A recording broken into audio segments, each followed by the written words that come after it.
Save किया था ना? मैं सिर्फ इसलिए गया था क्योंकि उसने मुझे कॉल किया, that's it. But listen तो. Save it for someone else. जिंदगी में सेव करना जरूरी है, मगर जब बात पैसों की हो, सिर्फ सेविंग से काम नहीं चलेगा। इक्विटी म्यूचुअल फंड्स में इन्वेस्ट कीजिए और अपने सेविंग्स को आगे बढ़ने का मौका दीजिए। Mutual fund investments are subject to market risks. Read all scheme-related documents carefully. I might be quite adventurous and quite a risk taker when it comes to looking at new ideas or learning about new things and also trying to make sense of them, particularly ever since we started Cut the Clutter. That was 1119 episodes back. In fact, this is the 1119th. But there are still some things that I've been wary of or that I'm scared of touching. And that's like my fear of math from my school days, right? I was so liberated when from class 10 on, I did not have to study any math at all. But you know what? Anything you want to avoid or you're afraid of keeps chasing you. It keeps stalking you until it leaves you no choice. So one of the things I was scared of touching was the whole crypto business. What is cryptocurrency? What is crypto token? How do people make money? How do people lose money? For my old-fashioned self, nothing can have value until it has value. Or let me put it the other way. How can something have so much value when it has no underlying value? So when you have a currency note, a government, a central bank, guarantees the value of that currency note. But in case of crypto, there is nothing. So there is no state behind it. So this is not fiat currency. So the mindset that's emerged, anytime I've tried to learn this also, I've seen a mindset. And that mindset is, look, if you get it, if you're cool and a Gen Zer, then you get it. Then you understand what crypto is. Then you understand how old-fashioned and boring your world of currency, bank drafts, bank transfers, bank deposits, or normal stock markets, mutual funds, etc. is. This is the new world, baby. And if you don't get it, then you must be a silly old boring boomer. Okay, I can be a boomer. It's not such a big problem. I've also got the years to justify that or to deserve that. But now with the meltdown of FTX, FTX is a short form for what is supposed to be future exchange, right? So futuristic in a way. FTX was the second largest cryptocurrency trading exchange in the world. Now, just as you have a national stock exchange in India, a Mumbai stock exchange, a New York stock exchange, NASDAQ, for cryptocurrencies, they have their own trading exchanges. So FTX was the second largest exchange in the world, right? And that one day just melted down. It disappeared in thin air as again the old-fashioned me would think that all cryptocurrency would one day, but I know that cryptocurrency is an ideology, it's also a cult. Just for saying this, I will get a lot of abuse and opprobrium from a lot of people because people really believe in it. But once again, something that has no value, only when something has no value, it can vaporize in a way that $32 billion can just disappear without a trace, which is what has happened with FTX, with the meltdown of FTX, another sister company, FTX US, and also another company that the same people formed called Alameda Research. Now, Alameda Research was a kind of a hedge fund, but you know what? All mixed up, सब मिले हुए हैं और सब चीज किस चीज के मिले हुए हैं?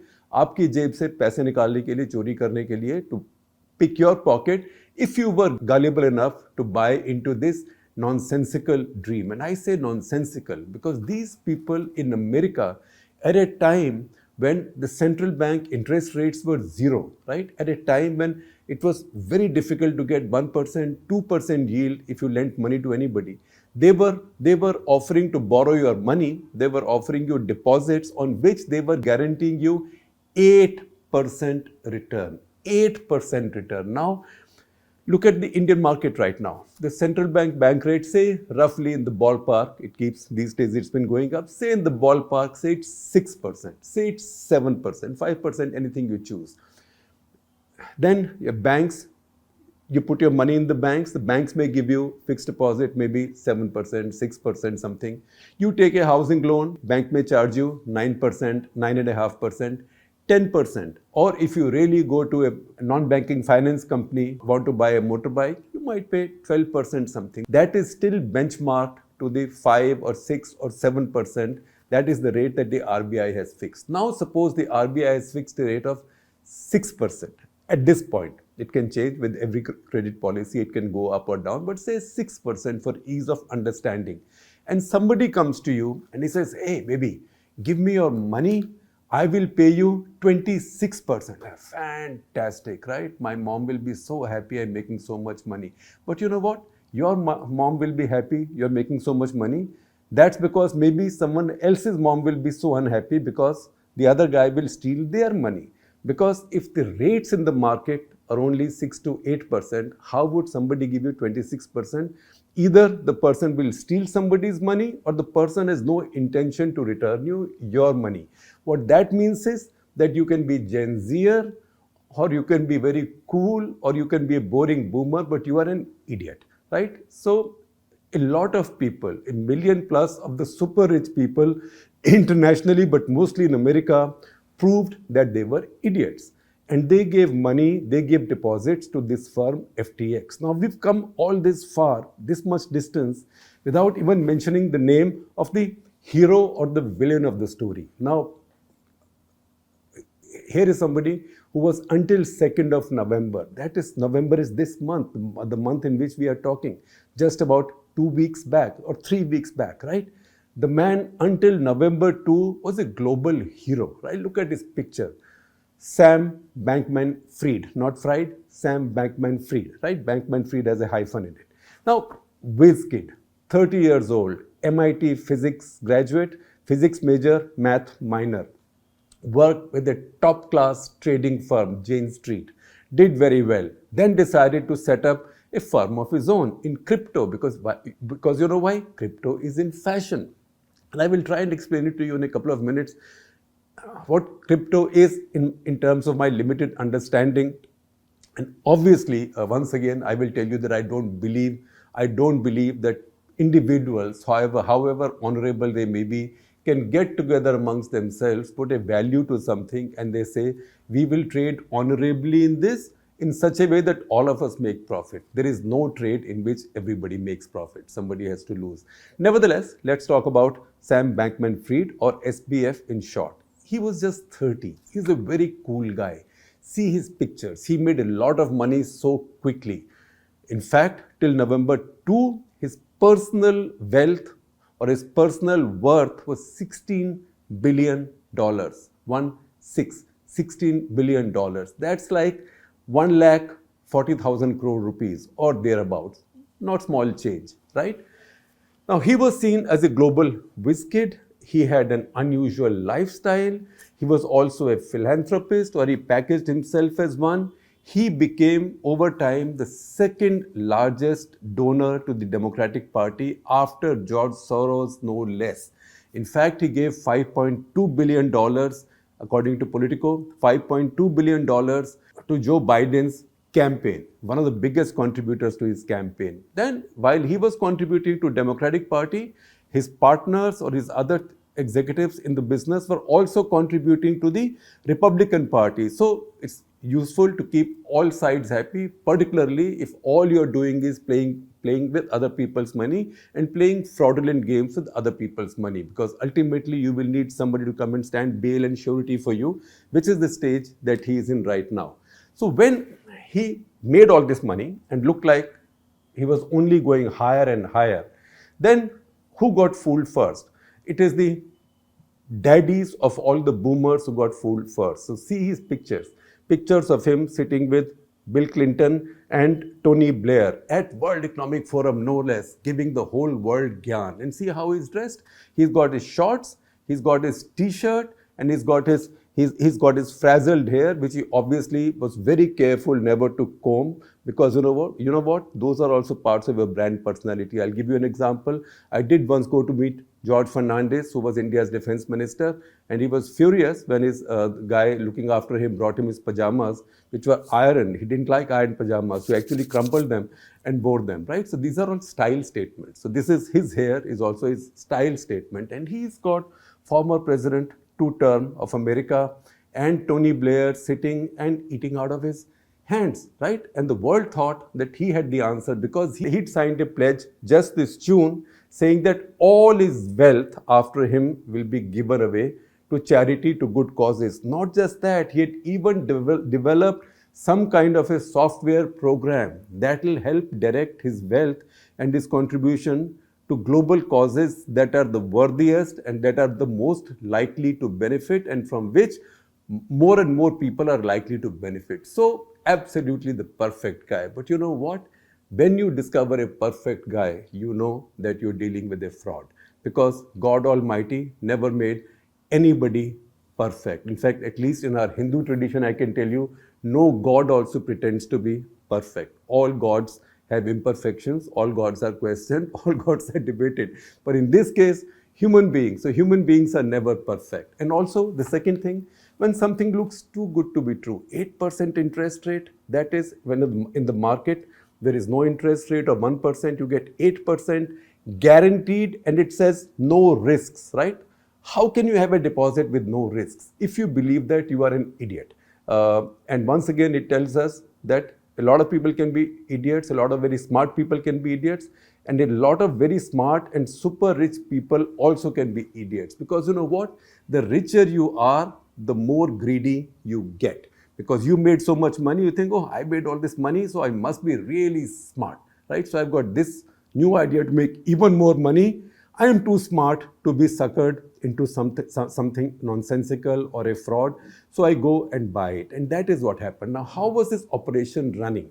Let me try and explain to you briefly. So he has these three companies, FTX, FTX US, and Alameda Research. What does FTX do? FTX is an exchange. You can trade cryptocurrencies there. I told you that there are many exchanges for stock markets. Similarly, there are many exchanges for cryptocurrency. So you can trade crypto there. But FTX had also launched its own cryptocurrency of sorts, right? Something called an FTT token. So FTX's token was called FTT. So you could make your deposit. You could also buy FTT token, and from your deposits, FTX was actually buying its own token. Now, this gets a bit complicated, so let me try and simplify it. Let me take a deep breath and try and simplify it for you. The money you sent to FTX, because you were looking at this 8% interest rate risk-free, FTX did not receive that money because FTX did not have the facility, obviously deliberately done, of accepting wire transfers, which means electronic transfer of money. So where did you send that money? You sent that money to another company that FTX and SBF, that is Sam Bankman-Fried, had formed, that is Alameda Research, which was a trading company, hedge fund, investing trading company. So they, once again for clarity, FTX is where anybody could trade, right? It's an exchange. But Alameda was a trading company. So they went to exchanges and traded in crypto and whatever other assets. So you first sent your money to Alameda because Alameda could accept wire transfers, electronic transfers, but FTX did not. So you sent your money to Alameda. FTX allocated you your evidence or whatever of your deposits or the purchase of your FTT. You made the presumption that while the money has gone to Alameda, Alameda has transferred it to FTX. Alameda did not transfer it to FTX. You know why? Because the owner is the same in both places, right? So whether I keep your money in this pocket or this pocket, that's my choice. Both are my pockets, and in any case, it's your money. And do I care about your money? And that's where the trouble came. So your money stayed with Alameda, and money grew into billions and billions and billions. Ultimately, it became more than 10 billion. And Alameda kept on playing dangerous, risky games with it in the crypto markets until they began to lose money. As they began to lose money, other complexities also surfaced because a lot of the money that you gave to Alameda. Alameda was not keeping as cash. Alameda was buying FTT, that is FTX's token, with that money. Now again think, I'm again taking a deep breath. You also take a deep breath because this is the arrogance of this fraud is breathtaking. Now where was this trading being done? Was being done on the FTX, the exchange owned by the same guy who also owned the company that had your money and was trading with your money by buying tokens issued by this exchange, and those tokens were being traded on this exchange, right?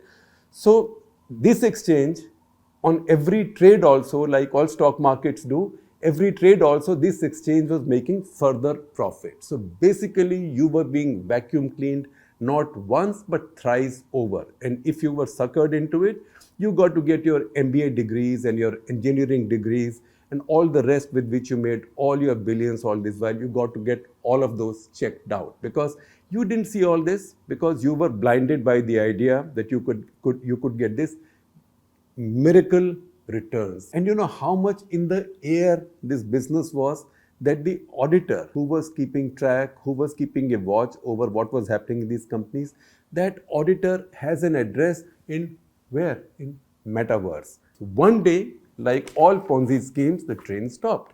The train stopped because somebody blew the whistle. So November 2, an article appeared in CoinDesk, which looks at the crypto markets. They pointed out some of these flaws in the system.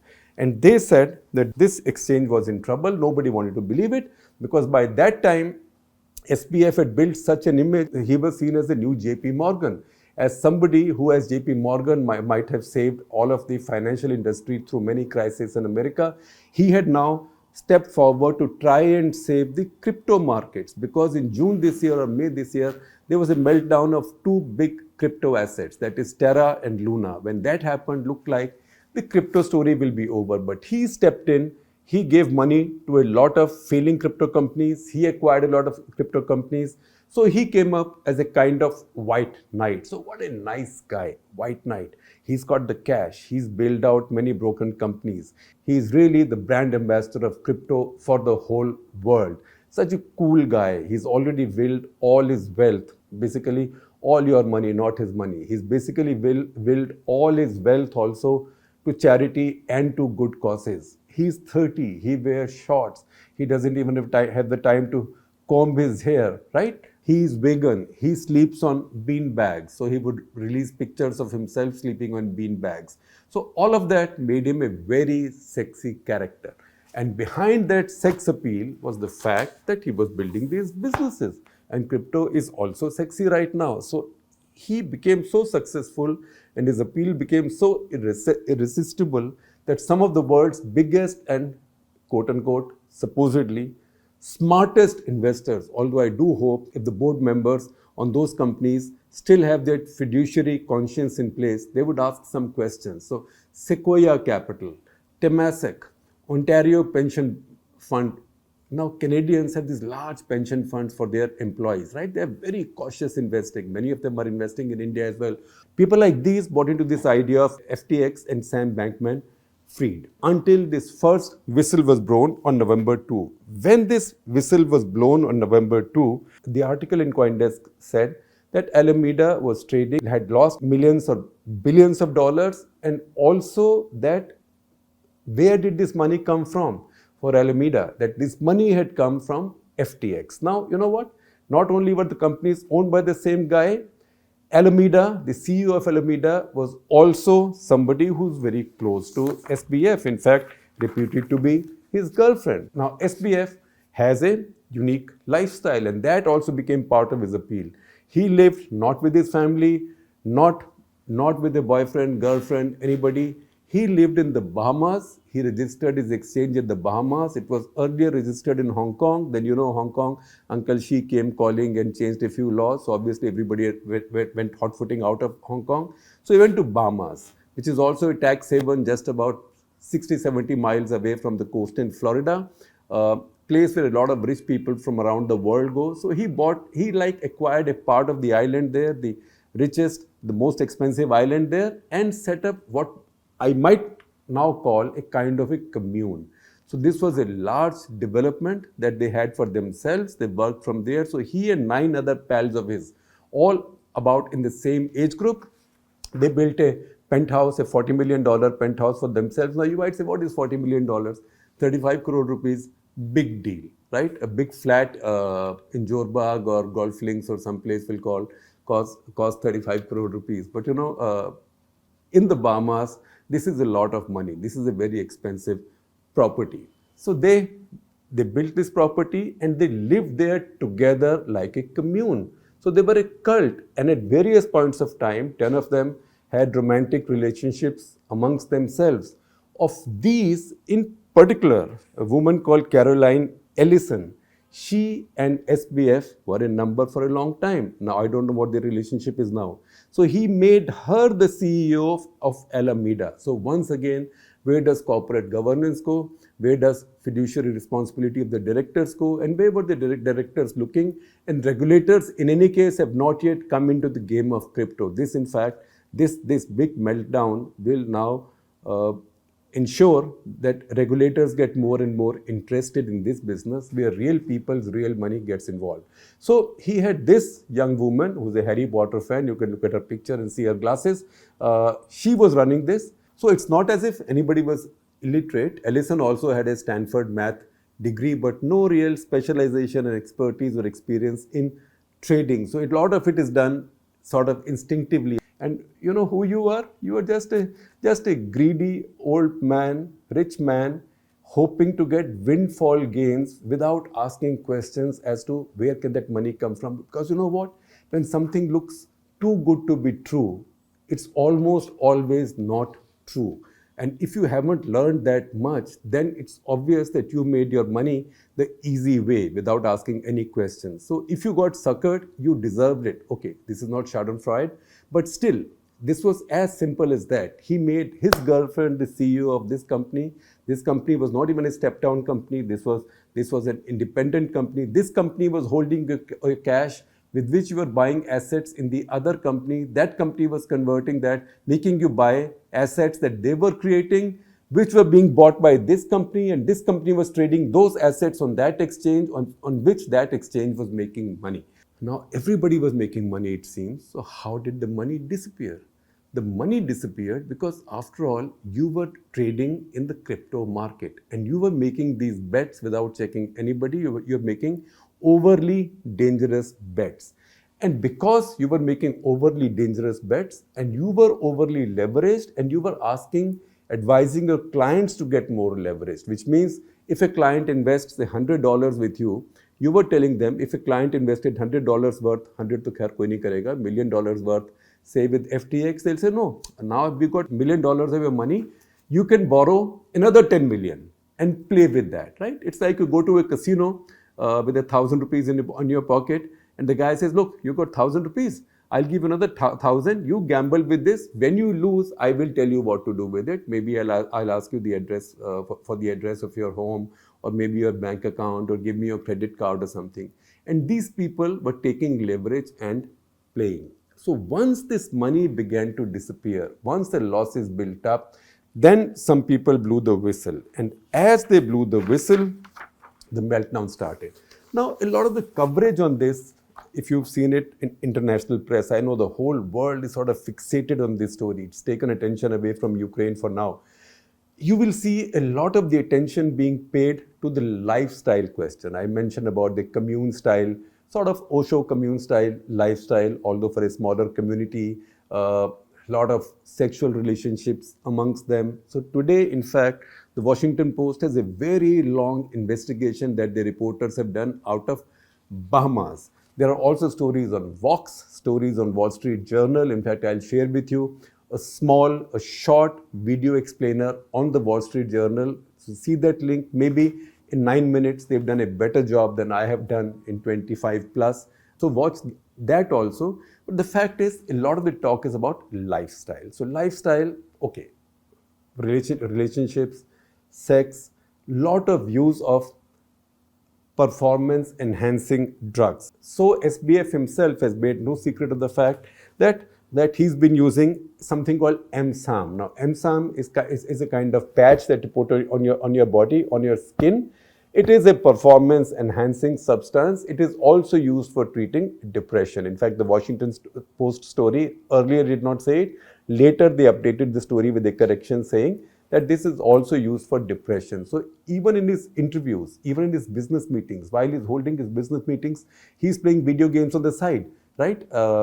SBF, but when you are considered to be a genius, then Saat Khoon Maaf, so he gets away with it. But next to him, you can see boxes of MSAM patches sitting. So there is frequent and prolific and open use of performance enhancing drugs and stimulants. So these stimulant patches are visible. I see other coverage from elsewhere saying that a lot of what was happening between him and his work buddies was from a straightforward chemical playbook. Caroline Ellison, his friend and CEO of Alameda, she's quoted as saying, she says, quote, "There is nothing like regular amphetamine use to make you appreciate how dumb a lot of normal, non-medicated human beings are." That's most of us and most of you, right? So, thoda goli andar, dimag jalandar type mindset tha. So there was also a lot of permissiveness on the use of chemical circumstances. But the other detail I find, again, lifestyle. So on this commune, I'm using the word commune. Most people in the Western media are not using the word commune. This commune in the Bahamas also had a man called George Lerner, Lerner. So George Lerner was a kind of in-house psychiatrist and a performance coach. And he was also trying to fix dates, apparently, between these founders, between the 10 of them, or to find them dates outside. So the Washington Post investigation from Bahamas quotes a woman called Margot Avedisian, who was given the job of an MC at the company's events in Bahamas. And she talks about how the same guy, the same in-house psychiatrist come performance coach, also asked her if she'd be interested in a romantic relationship with who else but SBF himself. And she said, look, I know that some of the stuff happens in the new startup environments like free food, free gym, but not that we'll find you a wife, right? So these 10 guys in this place had a kind of polyamorous existence. Lerner himself has been quoted as saying, look, they were too busy working, the environment was quite tame and actually overworked and undersexed, right? So I'm giving you both sides of this. After the meltdown, see how SBF has conducted himself. First of all, he's not at all, although he once made one statement where he said, each step in isolation, and I'm quoting him, each step in isolation was rational and reasonable, but sometimes life creeps up on you, right? Sab galti life ki hai, right? Upar wale ki galti hai. But the fact is that he now has issued many statements that anything he said, all the virtue signaling he did, ESG, for example, ESG's environment, social governance. It's a very sexy thing right now in the corporate world and also in the civil society world.